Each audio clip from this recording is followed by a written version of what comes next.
Ako, Ginoong Pangulo, hindi ako kakampi ni Martin Romualdez. Kaya lalabanan ko siya at lahat ng panglilinlang niya. Una, papatunayan kong hindi totoo ang mga panggigipit at paninira ng mga testigo niya laban sa akin at mga senador. Pangalawa, tututulan ko ang paglilihis at diversyon na ginagawa niya palayo sa kanya at sa Kamara. Pangatlo, hindi ko papayagang sirain ang mga senador pag away-awayin tayo at sirain ang institusyon ng Senado. Pangapat, pinaniniwalaan ko at saludo ako kay Sergeant Gutesa at iba pang katulad niya sa paglabas ng katotohanan. Panglima, hindi ako matatakot banggitin ng paulit-ulit ang kanyang pangalan, Martin Romualdez. At ipaglalaban kong ipatawag at imbestigahan si Martin Romualdez at lahat ng kanyang mga kasangkot at kasama. Ginoong Pangulo, mga minamahal kong kababayan, kung nais niyong lumitaw ang katotohanan, kung nais niyong panagutin ang tunay na salarin, kung nais po niyong makulong ang tunay na may kasalanan, huwag ninyong kampihan si Martin Romualdez. Punitin natin ang script ni Martin Romualdez. At higit sa lahat, huwag magpadala, huwag sabayan, huwag maniwala sa sarswela na nilalako ni Martin Romualdez.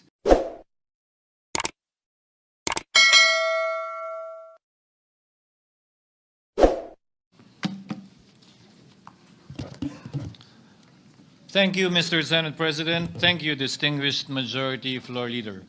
I rise to make a brief manifestation in response to the events of recent days. Ginoong Pangulo, meron po tayong kasabihan sa wikang Pilipino.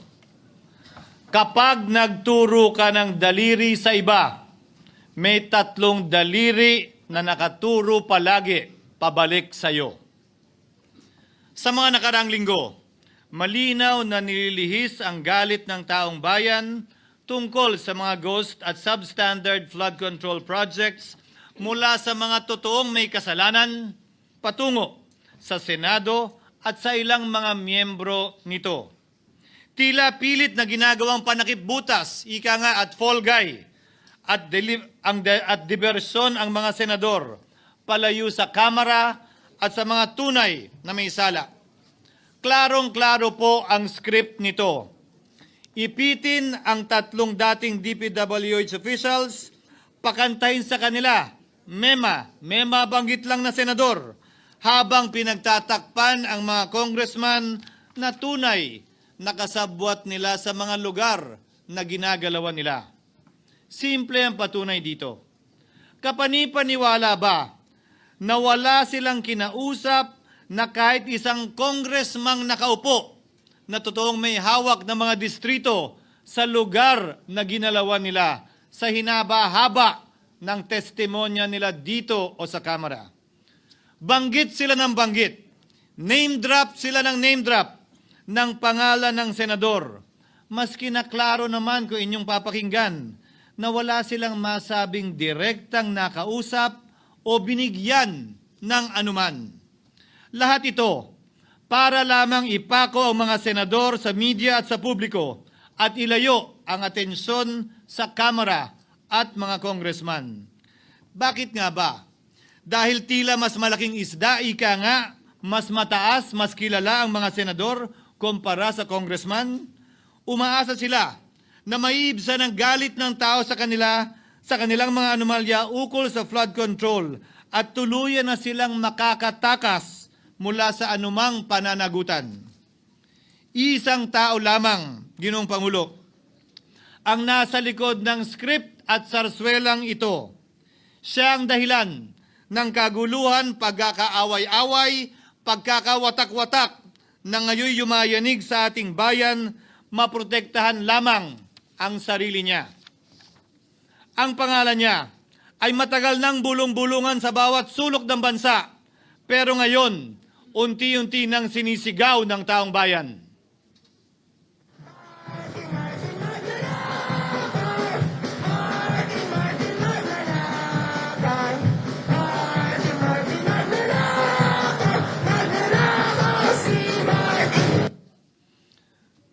Ginoong Pangulo, minamahal kong kasamahan, bakit tila sa Kamara, dito mismo sa Senado at sa ilang media ay hindi pa din nila kayang sambitin ang pangalan niya? Pues, sasabihin ko, Martin Romualdez. Minsan ang binanggit ng mga diskaya ito mismo dito sa Senado, ang kanyang pangalan. Pero agad itong pinabawi nung humarap sila sa Kamara. Binanggit ni Master Sergeant Gutesa ang kanyang pangalan. Pero ultimo notaryo, natunto nila at pinabawi nila ang pagnotaryo.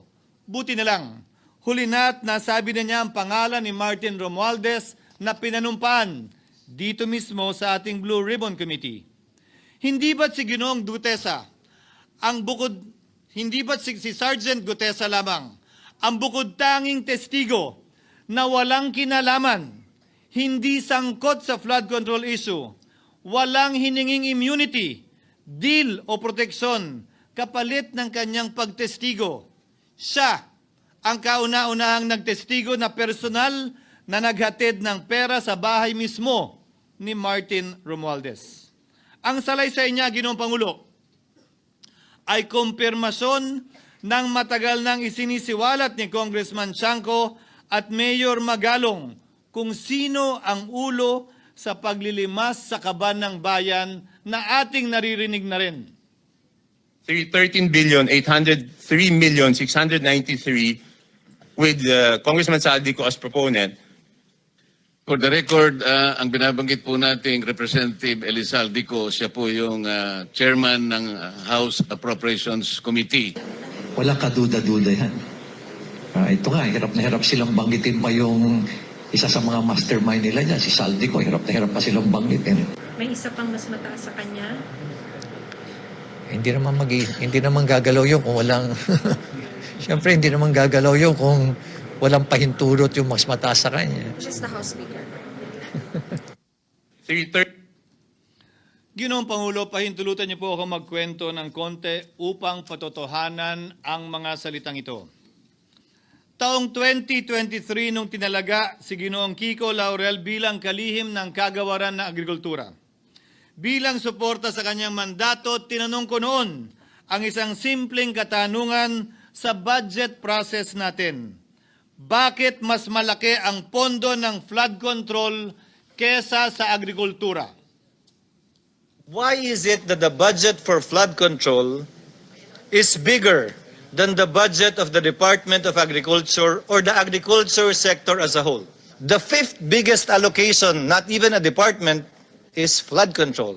And allocating a measly 31 billion for irrigation, for rice. Why? Pagkatapos po noon, tinulungan ko siyang bawasan ang flood control budget at idagdag sa 2024 budget ng Department of Agriculture. Aniya, tumawag daw sa kanya si Congressman Zaldico dahil pinapatanong daw ni Speaker Romualdez, bakit binawasan ang pondo ng flood control? Ngunit wala nang nagawa si Congressman ko dahil sinabi niyang pasayan ng Pangulo. Nung termino ko rin po bilang Pangulo ng Senado, maraming beses po akong tinanong ni Pangulong Bongbong Marcos tungkol sa panukalang budget para sa 2025. Sinabi ko po sa kanya ang buo at tapat na katotohanan para malaman po niya ang tunay na larawan at sitwasyon ng pambansang budget para sa taong yon. Ito marahil, Ginoong Pangulo, minamahal kong kasamahan, ang isa sa mga dahilan kung bakit pinag-utos ng Pangulo ang pag-veto at pag-for late release o FLR at pag-hold ng malaking bahagi ng budget nila.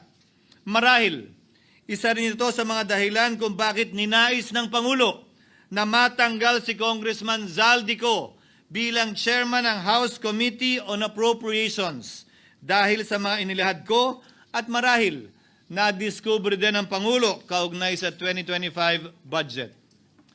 Hindi malayo, Ginoong Pangulo, na naganap din ang mga ito noong 2023, 2024 at mga nauna pang budget kung saan napakaraming ghost at substandard projects ayon kay Secretary Vince Dizon at ayon mismo sa talumpati ng ating kasamahan na si Senator Ping Lacson. Ngunit marahil ay walang naglakas loob na sabihin ang katotohanan kay Pangulong Marcos o magsumbong sa kanya kaugnay sa ilang mga bagay na ito bago ako. Nais ko din pong kumpirmahin ang sinabi ni Congressman Toby Chanco na ang pag-file ng impeachment complaint laban kay Vice President Sara Duterte ginamit na paraan ni Speaker Romualdez para mag-release ng pondo nila na naka-FLR or for late release bago mag-eleksyon. Maski na alam po niya na hindi po ito kayang talakayin ng Senado hanggang sa Hunyo pa mula nung simula. Ulitin ko, ginamit ni Martin Romualdez ang FLR at ang pangalan ng Pangulong Marcos upang itulak ang kanilang unconstitutional na impeachment complaint. Sabi nila, pumirma kayo dahil kung hindi lalabas ang pondo nyo na naka-FLR bago mag-eleksyon. Subalit, Ginoong Pangulo, hindi ito umubra. Hindi ito umubra dahil tinanggihan ito ni PBBM. Sinabi niyang walang ganyang uri ng usapan. At sinabi niyang hindi niya gagawin yon. Kaya't hanggang ngayon, nananatili pa rin for late release ang mga questionableng pondo nila. And that is why, Mr. President, distinguished colleagues, at the height of the impeachment controversy and amidst the passion of some sectors to remove the Vice President at all costs, I urged prudence and level-headedness because I knew that greed and not accountability was the reason behind it. In the end, Mr. President, the Supreme Court vindicated us.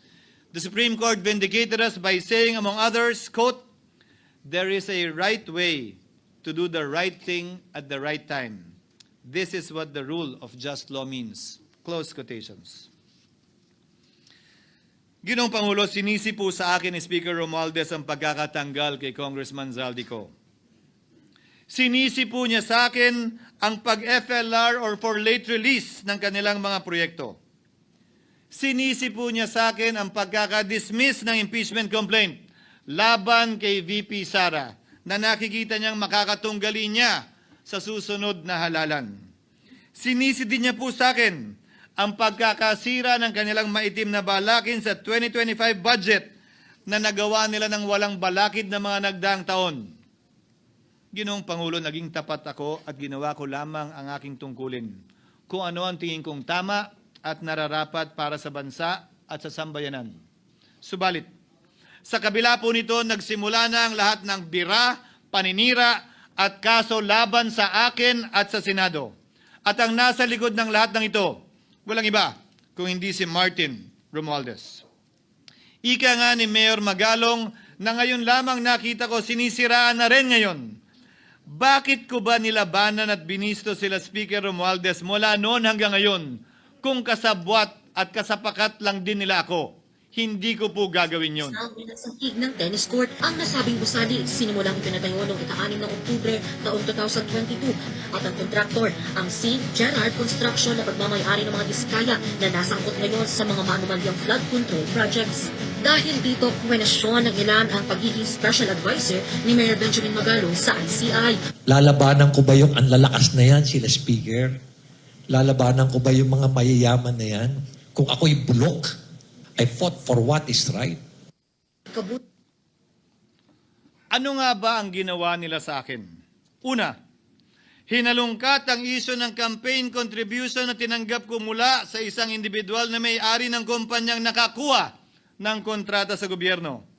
Inipit niya ang budget ng COMELEC sa Kamara dahil dito at binusisi ang di umano kaso kong ito. Subalit, Ginoong Pangulo, tulad ng sinabi ko sa simula ng aking talumpati, kapag ka nagturo ka ng daliri kanino man, may 3 daliring nakaturo pabalik palagi sa iyo. Anong nangyari? Hindi ba't biglang may lumabas na ulat ng PCIJ na ang dami naman palang opisyal, hindi lang senador, mas mataas pa ang tumanggap din ng ganong uri ng kontribusyon noong 2022 elections? Ang tanong ko ay simple. Kung legal at walang mali sa ginawa nila, edi dapat legal din at tama ang ginawa ko. Pero bakit ako lang ang iniimbestigahan tungkol dito? Higit pa doon, Ginoong Pangulo, hindi ba tayon kay Mayor Magalong merong 67 na miyembro ng Kamara na kontraktor?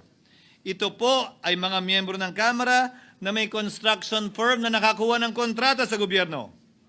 Kung bawal talaga ito, ibig sabihin ba niyan, bawal na nilang gastusin ang sarili nilang pera para sa kanilang sariling kandidatura? Bakit hindi din binubusisi yun? Bakit hindi inaalam yun? Ako lang talaga? Pangalawa, inintriga ni Martin Romualdez ang dating liderato ng Senado dahil sa pagkakaupo at pagdinig ni Senator Marcoleta sa Blue Ribbon Committee dahil marahil sa pananaw niya ay hindi siya safe kay Marcoleta. Ngunit, Ginoong Pangulo, sa hindi niya inaasahang pagkakataon, nung araw ding yun, nagsalita ang mga diskaya, pinangalanan ng 17 congressman na kasosyo niya, kabilang ang pagbanggit na naman ng pangalan ni Martin Romualdez.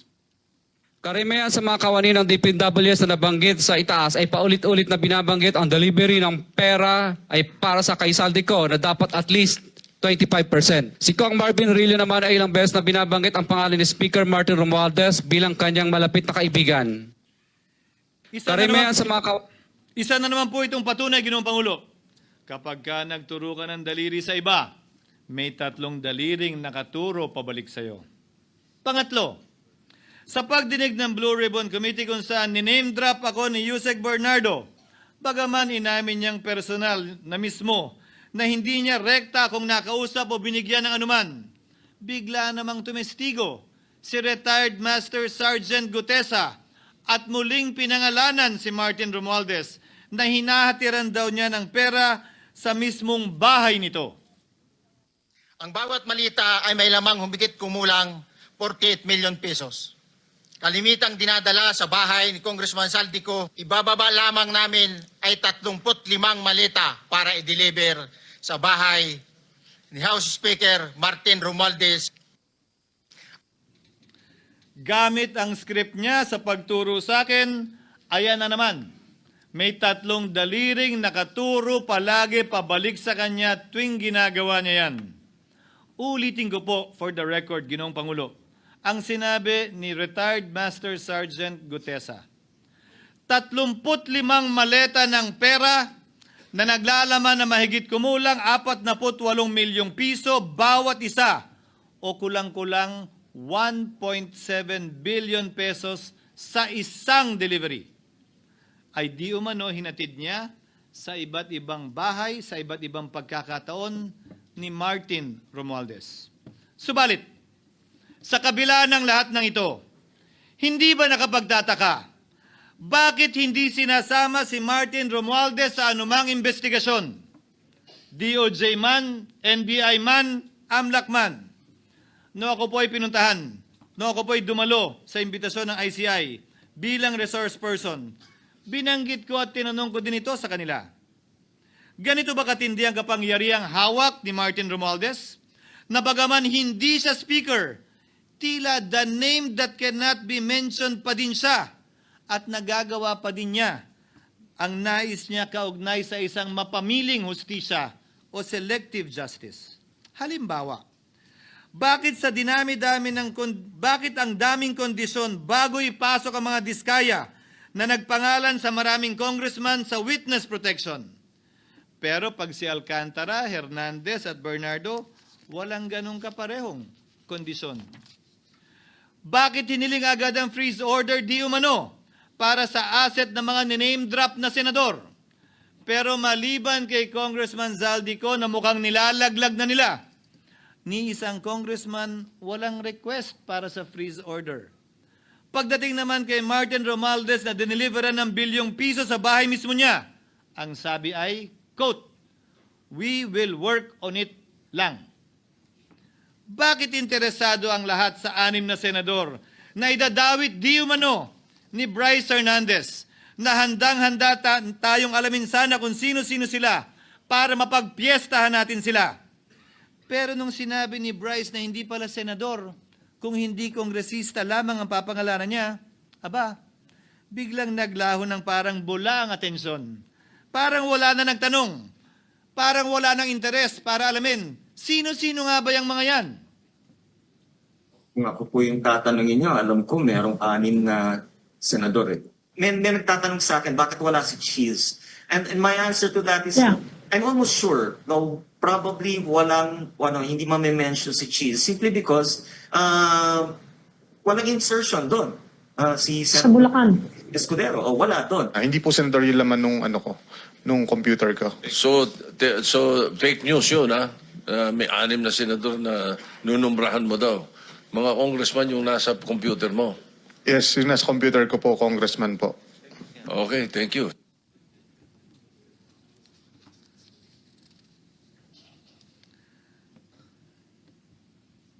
Nagkataon lang ba, Ginoong Pangulo, na ang mga nakaupong senador na dinidiinan sa ngayon ay ang dating Pangulo, dating pro tem, dating punong mayoriya ng Senado, na lahat nagkataon din lang ba na bumoto kontra sa depektibong impeachment ni Vice President Duterte o talagang tinumbok lang kami? In other words, Mr. President, are we truly for transparency and accountability, or are we merely offering a politically convenient sacrificial lamb in an attempt to appease the rage of the people? What is painful, Mr. President, is that along the way, reputations have been disparaged and tarnished. Innocent persons have been implicated, and the Senate is slowly but surely being destroyed. Nagkataon lang po ba na ang lahat ng ito o ito'y sumusunod sa isang script, direksyon at basbas ni Martin Romualdez? Sa kanyang script na naglalayong ilihis ang galit ng bayan mula sa kanya at sa mga kasabwat niya at ituro ito sa Senado at mga senador. Ginoong Pangulo, ang script at sarswelang ito ay di uubra dahil napakalayo po nito sa katotohanan. Napakasama sa panlasa at tinitiyak ko sa inyo, hindi po ito matatanggap at lulunukin ng sambayanang Pilipino. I've been in public service for 27 years. I've never been accused nor charged with corruption. This is the sterling record which they are trying to tear down, and I tell you, they will not succeed. I will defend myself, Mr. President, against these malicious and false allegations. In fact, I have already filed and will be filing necessary and appropriate charges against my accusers and prove them wrong. And with the help of the Almighty, I will be vindicated and declared innocent, I am sure. Kaya ko po ipagtanggol ang sarili ko, Ginoong Pangulo. Ngunit, Ginoong Pangulo, sino po ang nagtatanggol sa ating institusyon? Kaya't ang aking tanging hiling po sana sa inyo, Ginoong Pangulo, at sa ating mga kasamahan sa Senado. Labanan po ninyo at huwag niyong pahintulutang ang mapamiling hustisya na lantarang nangyayari sa harap natin ngayon. For what is happening now is selective justice and mob justice. Members of the Senate have been thrown off a cliff before the court of public opinion in an attempt to mollify the people's rage, thereby covering up the real perpetrators and giving them a chance to get away. Mr. President, I will not allow justice to be weaponized against the innocent to protect the guilty, because this corrodes the legitimacy of the law before our people's eyes. Wala pong naniniwala, bagkus lahat nagtatanong, bakit walang congressman na kasama sa investigasyon? But what about the other congressmen in Bulacan? Why haven't they been questioned? Called out, yeah. You think that they do not know what's going on? Ginoong Pangulo, mga minamahal kong kasamaan, huwag po tayong sumunod sa script ni Martin Romualdez. Labanan po natin ang script na ito. Pasagutin at imbestigahan lahat ng niname drop at nabanggit, congressman man, senador man at iba pang opisyal, at dapat kasama dito si Martin Romualdez. Ginoong Pangulo, hindi ba natin nakikita na pilit tayong pinag-aaway-away? Mayaman, mamamayan laban sa lingkod bayan, lokal laban sa nasyonal na opisyal, congressman laban sa kapwa congressman, at ngayon, senador laban sa kapwa senador, pamilya laban sa pamilya, Pilipino laban sa kapwa Pilipino. Ginoong Pangulo, tandaan po natin, mas madaling manipulahin at ang nag-aaway at nagkakawatak-watak na bansa. At ito ang eksaktong gusto nilang mangyari. Ito, sa aking paniniwala, ay bahagi pa din ng script at sarswela na nais palaganapin ni Martin Romualdez upang lituhin, guluhin, linlangin at sirain ang ating lipunan at bansa para lamang huwag siyang mabisto. Sana ay huwag nating payagang mangyari ito. Ginoong Pangulo, tulad ng sinabi ko sa simula ng aking talumpati, sa kada mapang-akusa at mapanghusgang daliri na ituturo ninyo sa inyong kapwa, lalo na kung walang basihan, merong 3 daliring palaging nakaturo sa iyo pabalik. Sana po, maging mapanuri tayo. Huwag dali-daling magturo at maghusga dahil lamang sa napakinggan. Huwag tayong sumabay, kumampi, at magpadala sa script at sarswela ni Martin Romualdez. Kung kayo ay kakampi ni Martin Romualdez, pues sumunod kayo sa gusto nila. Una, maniwala kayo sa mga sinasabi ng testigo niya na nagtuturo lamang sa mga senador. Pangalawa, ibuhos niyo ang galit niyo sa Senado at ng mga senador at palayo kay Martin at sa mga congressman. Pangatlo, pagdudahan at sirain niyo si Sergeant Gutesa na bukod tanging hindi nakinabang at walang bahid at hiningi anumang kapalit sa pagsabi ng katotohanan. Pangapat, huwag niyong payagang mabanggit man lang ang pangalan ni Martin Romualdez. Panglima, huwag niyong payagang ipatawag si Martin Romualdez sa anumang investigasyon. Pang-anim, huwag niyong payagang imbestigahan si Martin Romualdez at mga kasamahan niya saan mang lugar. Ako, Ginoong Pangulo, hindi ako kakampi ni Martin Romualdez. Kaya lalabanan ko siya at lahat ng panglilinlang niya. Una, papatunayan kong hindi totoo ang mga panggigipit at paninira ng mga testigo niya laban sa akin at mga senador. Pangalawa, tututulan ko ang paglilihis at diversyon na ginagawa niya palayo sa kanya at sa Kamara. Pangatlo, hindi ko papayagang sirain ang mga senador pag away-awayin tayo at sirain ang institusyon ng Senado. Pangapat, pinaniniwalaan ko at saludo ako kay Sergeant Gutesa at iba pang katulad niya sa paglabas ng katotohanan. Panglima, hindi ako matatakot banggitin ng paulit-ulit ang kanyang pangalan, Martin Romualdez. At ipaglalaban kong ipatawag at imbestigahan si Martin Romualdez at lahat ng kanyang mga kasangkot at kasama. Ginoong Pangulo, mga minamahal kong kababayan, kung nais niyong lumitaw ang katotohanan, kung nais niyong panagutin ang tunay na salarin, kung nais po niyong makulong ang tunay na may kasalanan, huwag ninyong kampihan si Martin Romualdez. Punitin natin ang script ni Martin Romualdez. At higit sa lahat, huwag magpadala, huwag sabayan, huwag maniwala sa sarswela na nilalako ni Martin Romualdez. Maraming salamat po, Ginoong Pangulo, at magandang hapon po sa ating lahat. Thank you, Senator Francis Chis Escudero. Majority Leader. May I ask for a minute suspension, Mr. President? Session is suspended for 1 minute.